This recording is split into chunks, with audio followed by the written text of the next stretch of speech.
Ladies and gentlemen, let me remind you, God's ways are not our ways. His thoughts are not our thoughts. As the heavens are higher than the earth, so are his ways higher than ours. We quote that verse in Isaiah like it's a sweet saying, but have you ever had to live it?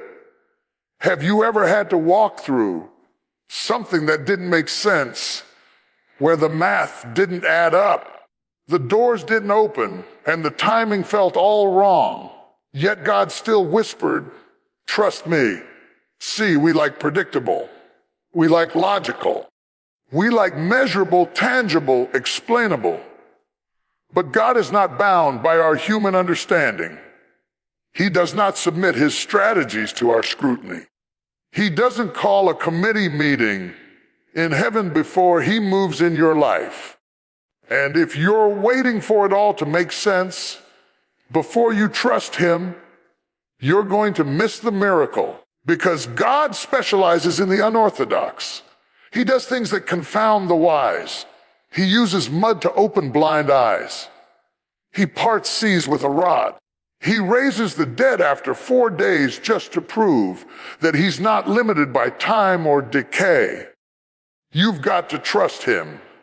Even when it doesn't feel good, even when it doesn't look good, even when your heart is broken and your plans have fallen apart. That's the test of real trust. That's when faith goes from being a church word to being a lifeline. That's when it gets into your bones and your breath, and you say, God, I don't get it, but I'm going to walk with you anyway. Some of you have been asking, Lord, why did you take me this way? You thought he was going to open the Red Sea before you left Egypt, but God doesn't always part the waters until your feet touch it. You thought the promotion would come after the prayer, but instead you got silence. You thought healing would come in the moment you believed, but instead you're still waiting. Can I tell you something? Trust is forged in the waiting room. It's built in the silence.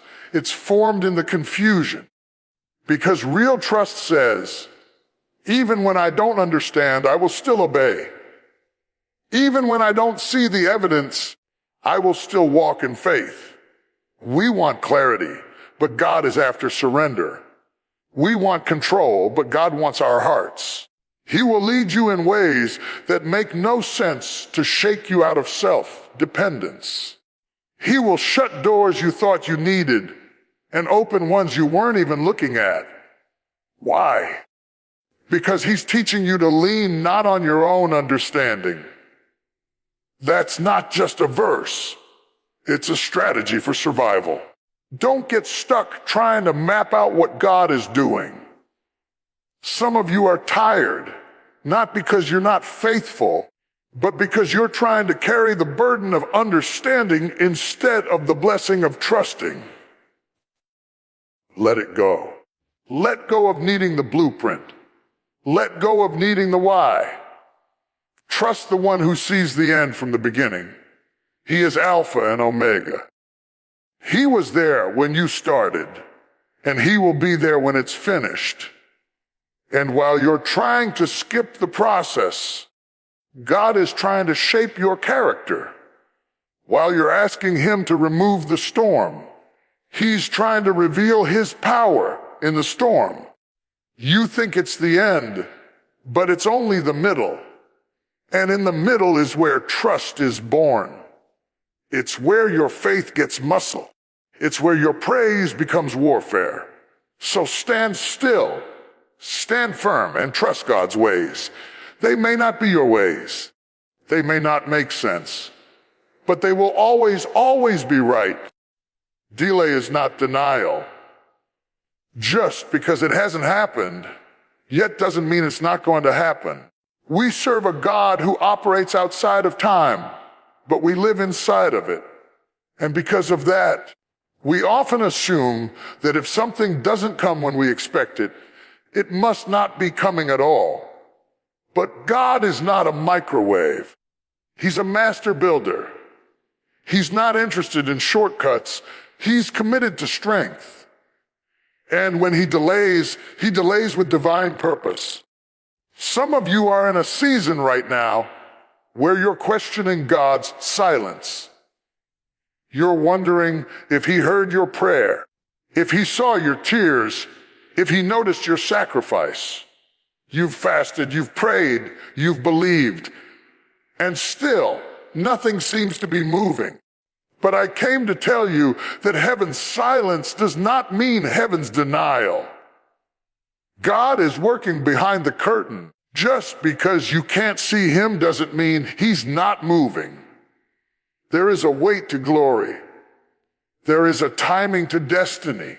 And if you receive something too early, it can crush you. That's why God sometimes holds it back. Not because he's punishing you, but because he's protecting you. He will never give you a promise that your character can't carry. So while you're asking for the blessing, he's developing the strength. While you're praying for the door to open, he's making sure that what's behind it won't destroy you when you walk through. We think delay is God forgetting us. No, delay is often God forming us. Look at Joseph, thrown in a pit, sold into slavery, falsely accused, imprisoned. 13 years passed from the dream to the palace. 13 years of silence, of setbacks, of struggle.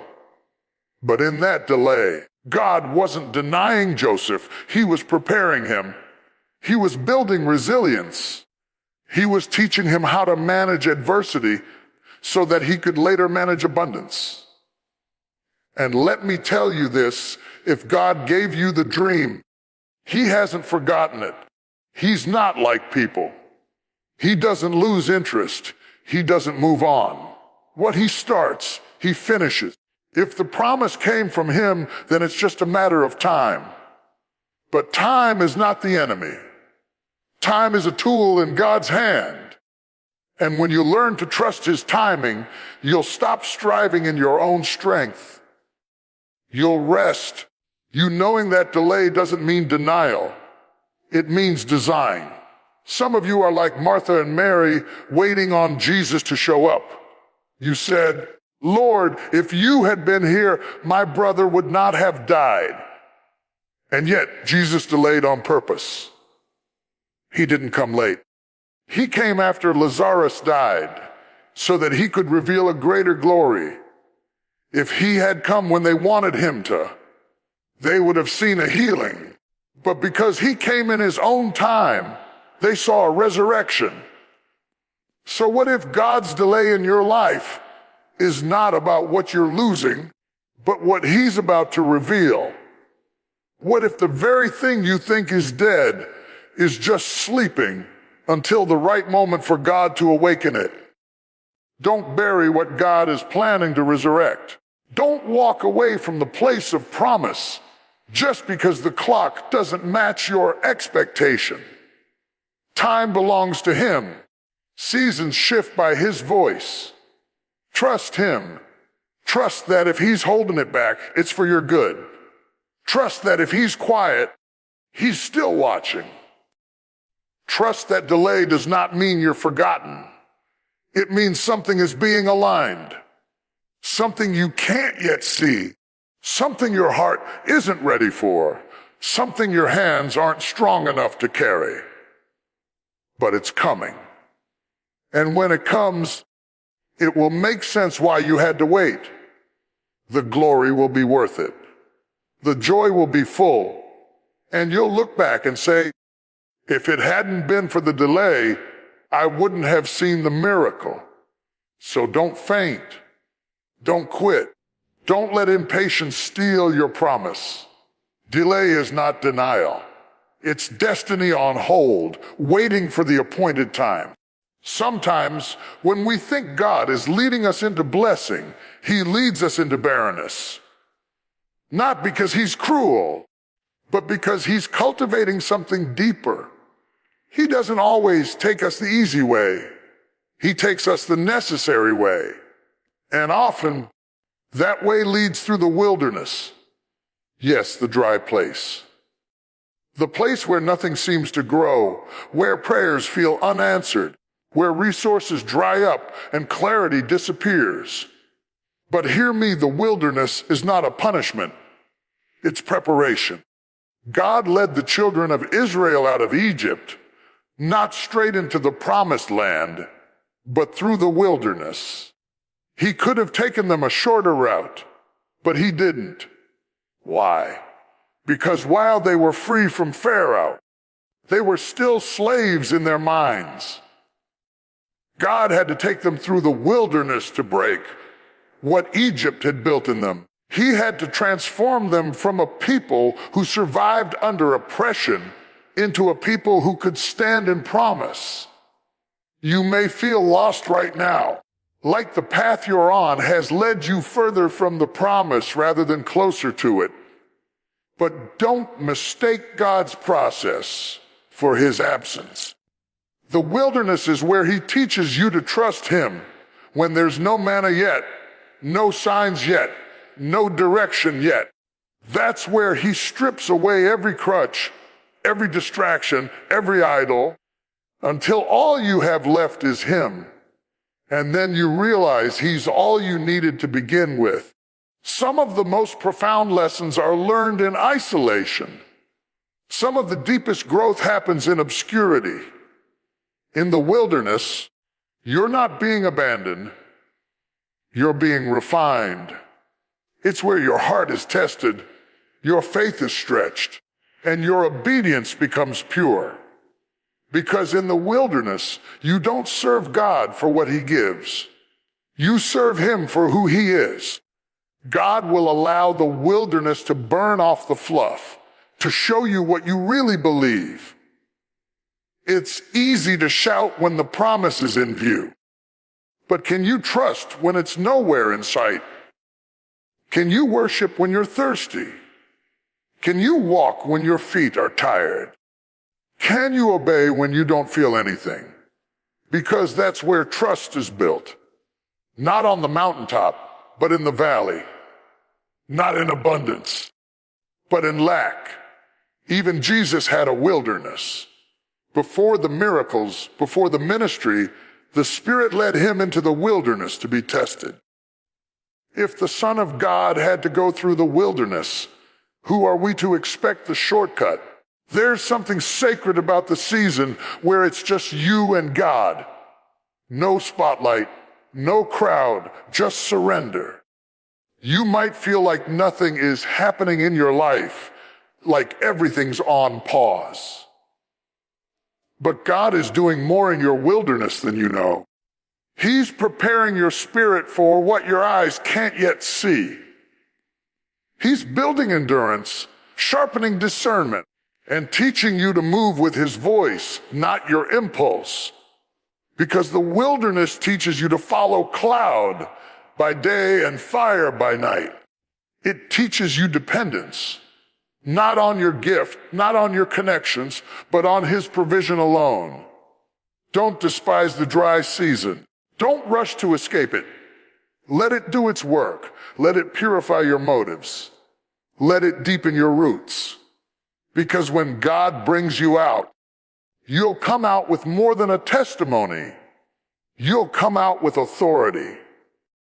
The kind of authority that doesn't just shout about faith, but walks it, breathes it, lives it.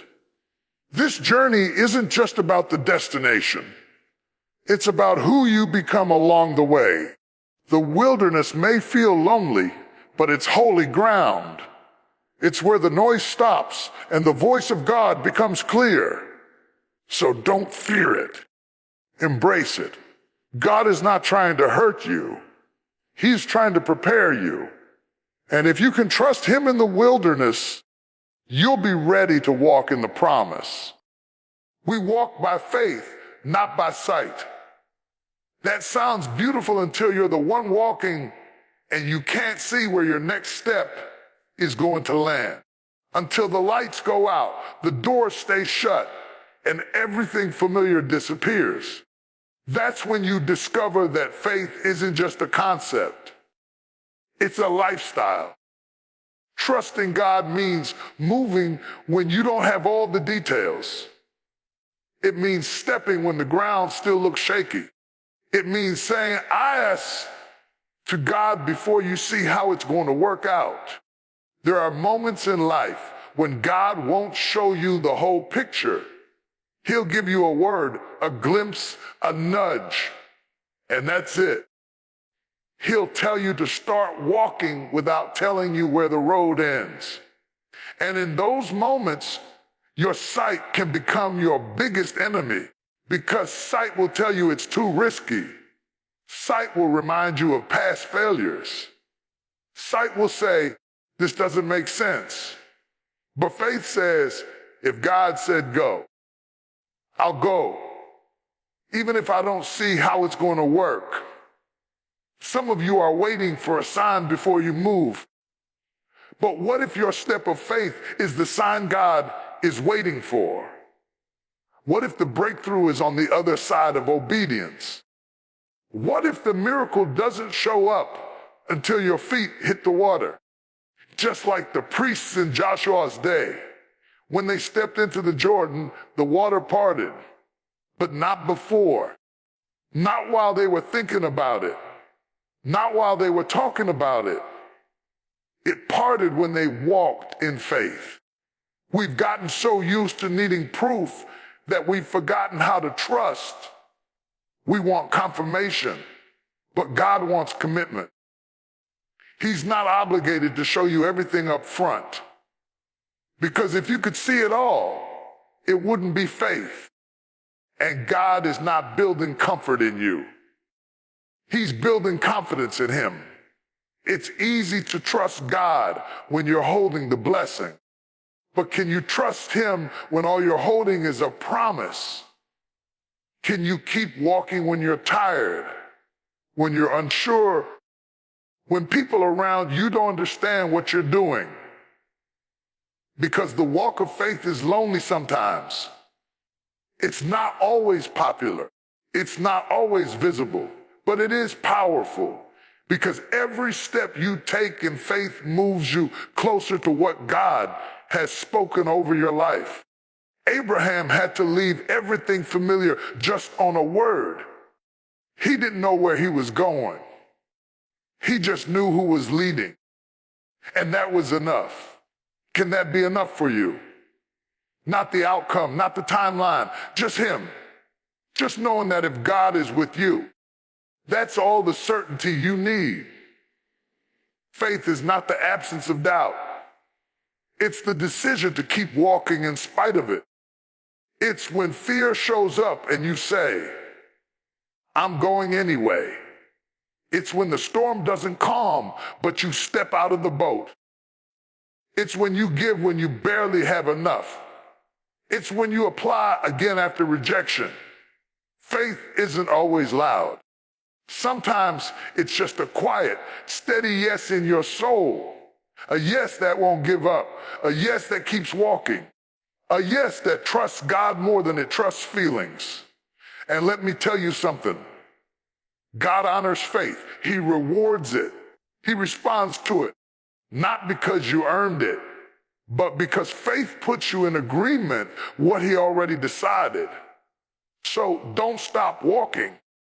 Don't let what you see talk you out of what He said. Don't let fear freeze your feet. Walk by faith. Walk when it's dark. Walk when it's unclear. Walk when it hurts. And every step you take is a declaration. God, I trust your ways more than I trust what I see. Sometimes we say we trust God, but what we really mean is we trust Him, as long as we understand Him. As long as His instructions make sense. As long as the path looks logical. As long as we can calculate the outcome. But the truth is, obedience often comes before understanding. God doesn't always explain Himself before He moves. He doesn't owe us an explanation. He asks for trust. When God told Noah to build an ark, there was no rain, no sign of a flood. No evidence that would justify that kind of obedience. But Noah built it anyway. Why? Because he trusted the voice more than the weather. He trusted what God said more than what he saw. Some of us are waiting to understand before we act. But real trust means moving even when the reason isn't clear. Faithful obedience is the seed. Understanding is often the fruit, and it doesn't always grow overnight. There are seasons when God will give you instructions that seem foolish in the eyes of the world. He'll tell you to forgive someone who never apologized. He'll ask you to stay when everyone else says leave. He'll lead you to give when your resources are already stretched. And in those moments, your mind will wrestle. You'll say, God, this doesn't make sense. And he'll say, I didn't ask you to understand. I asked you to trust. Our God is not interested in your comfort. He's committed to your transformation. And obedience is how he shapes you. Every time you say yes without seeing the full picture, your faith muscles grow. Every time you follow his word over your own reasoning, your roots go deeper. And the deeper your roots, the greater the fruit. Look at Peter. Jesus told him to cast his net on the other side after he had fished all night and caught nothing. Peter was tired. He was a professional fisherman. He had every reason to argue, but he said, nevertheless, at your word, I will let down the net. And when he obeyed, the net overflowed. See, the miracle was on the other side of obedience. The provision didn't come when he understood. It came when he obeyed. You may be standing at a crossroads right now. You've been praying, asking for clarity, asking for confirmation. But God is saying, I already gave you a word. Now walk it out. Understanding may come later. It may not come at all. But obedience is not about understanding. It's about surrender. It's about trusting that God sees what you don't, knows what you can't, and has already gone ahead of you. Don't let your need for control rob you of your calling. Some of the most powerful moves of God will start with a simple act of obedience. Just a yes. A yes that costs you something. A yes that stretches your logic. A yes that says, even if I don't get it, I'll do it because you said it. That kind of yes moves heaven. And let me tell you, hindsight will always reveal what obedience couldn't explain. One day, you'll look back and thank God you obeyed when you didn't understand. You'll see how every step fit together. You'll see how his hand was in it all along. But that vision comes later. For now, you obey. Obedience is not weakness. It's the highest form of worship. It says, God, I trust you more than I trust me. I trust your ways more than my reasoning. I choose your voice over my logic. That's real faith. That's mature trust. And when you obey like that, even in the dark, even in the unknown, you give God room to do the miraculous. So don't wait for it all to make sense. Just say yes. Move forward. Walk it out. Because the blessing is on the other side of obedience. And God is too wise to mislead you. Sometimes trusting God's ways means releasing the outcome completely into his hands. It means letting go of what you thought it should look like, how you thought it would turn out, when you thought it would happen. And that's not easy, especially when you've poured your heart, your time, your energy into something. When you've prayed until your voice went hoarse, and still it didn't unfold the way you hoped. But there comes a moment in every believer's life where you must choose surrender over certainty. We don't like surrender because it feels like weakness. It feels like quitting. But in the kingdom of God, surrender is power. It's the moment you stop wrestling with God and start walking with Him. It's the moment you say, not my will, but yours be done. And that's not a passive phrase. It's a powerful declaration of trust. You may not understand the path, but you can trust the one who made it. He sees what you can't. He knows what's ahead. And while you're trying to hold everything together, God is asking you to place it in His hands. Not just the good parts, the messy parts too. The broken dreams, the closed doors, the silent seasons. That's what real trust looks like, not just celebrating the victory, but surrendering the uncertainty. Some of us are so focused on the outcome that we've forgotten who we're walking with. We're trying to fix it, force it, figure it out. And God is saying, will you trust me enough to let go? Let go of the timeline. Let go of the plan. Let go of the pressure. Because what God wants to build in you is not dependent on perfect conditions. It's rooted in total dependence. Jesus modeled this on the cross. He didn't just endure the suffering. He surrendered to the Father's will. He said, into your hands I commit my spirit. That's what trust looks like at the highest level. Not when everything's going right, but when everything's going wrong and you still say, God, I trust you with the outcome. You might be praying for something that hasn't happened yet. You might be grieving a door that God closed. You might be asking why it turned out the way it did. But can I remind you that surrender doesn't mean you failed. It means you're free.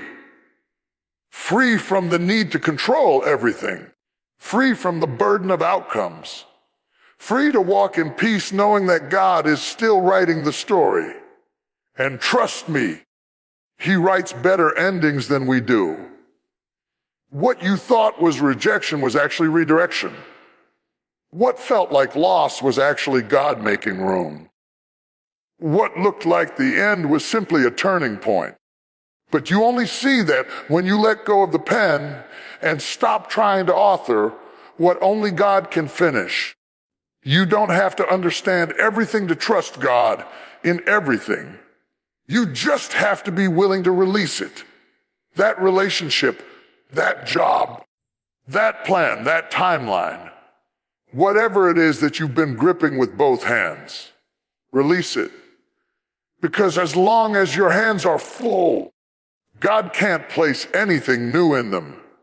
And when you release the outcome, you create space for peace. You make room for God to do what only He can do. You give yourself permission to rest, not because you've figured it out, but because you've surrendered it. And that kind of rest is sacred. That kind of rest is a weapon. It says, God is in control, and I don't have to be. So today, let go. Not because you've given up, but because you've chosen to trust. Trust that He's working even when you can't see it. Trust that He's good even when it doesn't feel like it. Trust that His ways are higher, deeper, and always right. Because when you truly trust God's ways, surrender becomes strength, and the outcome becomes His responsibility, not yours.